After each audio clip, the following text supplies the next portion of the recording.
अगर मैं आपसे कहूं कि विश्व के 500 सबसे बड़े यूनिवर्सिटी में भारत की एक भी यूनिवर्सिटी नहीं है तो क्या आप इस बात पर यकीन करेंगे? लेकिन यह सच है। नमस्कार, मैं हूं मुकुंद और आप देख रहे हैं जनपद। अगर आप भी भारत को विश्व गुरु मानते हैं या विश्व गुरु बनने के सपने को देखते हैं, हमारे भारत को विश्व गुरु के स्थान पर विराजित करें।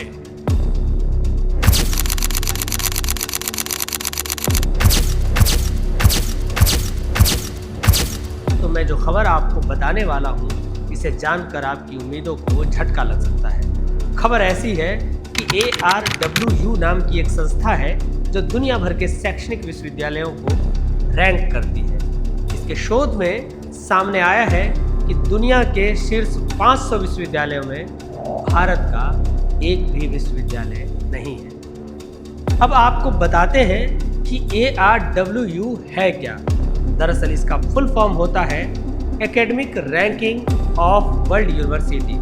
इसे शंघाई रैंकिंग भी कहते हैं। यह संस्था मुख्यतः दुनिया भर के यूनिवर्सिटीज़ को शैक्षणिक गुणवत्ता के आधार पर रैंक करती है, जिसमें ये लोग उच्च स्तरीय प्रकाशन, नोबेल पुरस्कार, फैकल्टी गुणवत्ता और नए शोध को विशेष रूप से महत्व देते हैं। कुल मिलाकर ये यूनिवर्सिटी द्वारा दिए जाने वाले एजुकेशन के क्वालिटी को टेस्ट करते हैं, उसे जांचते हैं, परखते हैं, फिर उसके ऊपर एक रिपोर्ट बनाते हैं और तुलनात्मक अध्ययन के आधार पर सबको रैंक देते हैं। अब सवाल उठता है कि भारत की यूनिवर्सिटी की गुणवत्ता इतनी खराब क्यों है? इसका जवाब थोड़ा विस्तृत है। इसके अनेक कारण हैं, जैसे कि शोध एवं विकास यानी कि रिसर्च एंड डेवलपमेंट पर सरकारी निवेश की कमी। आपको जानकर हैरानी होगी कि अपने देश की सरकारें छात्रों के रिसर्च एंड डेवलपमेंट पर अपनी कुल GDP का मात्र 0.7% खर्च करती है। यहाँ पर शोध के बजाय परंपरागत शिक्षा पर अधिक जोर दिया जाता है, अर्थात यहाँ व्यक्ति पहले से बनी हुई पद्धति को पढ़ लिख कर साक्षर करने की खानापूर्ति होती है।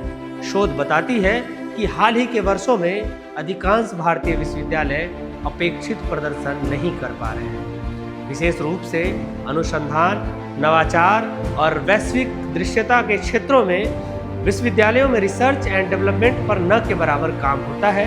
पेटेंट ट्रांसफर और टेक्नोलॉजी ट्रांसफर में भारी कमी है। विश्वविद्यालयों पर अत्यधिक नौकरशाही नियंत्रण है, जिससे अकादमिक स्वतंत्रता का अभाव और निर्णय लेने की प्रक्रिया धीमी होती है। वास्तव में भारतीय संस्थाओं के कमजोर प्रदर्शन में क्षमता की कमी नहीं है, बल्कि ये संरचनात्मक, वित्तीय और नीतिगत बाधाओं का परिणाम है। यदि नेशनल एजुकेशन पॉलिसी 2020 को ठीक से लागू किया जाए और शोध संस्कृति को संस्थागत रूप दिया जाए तो भारत वैश्विक उच्च शिक्षा में अपनी स्थिति सुदृढ़ कर सकता है। फिलहाल जो स्थिति है वह दयनीय है और हमारे नीति नियंताओं के लिए शर्मनाक भी। अन्य खबरों के लिए देखते रहिए जनपद।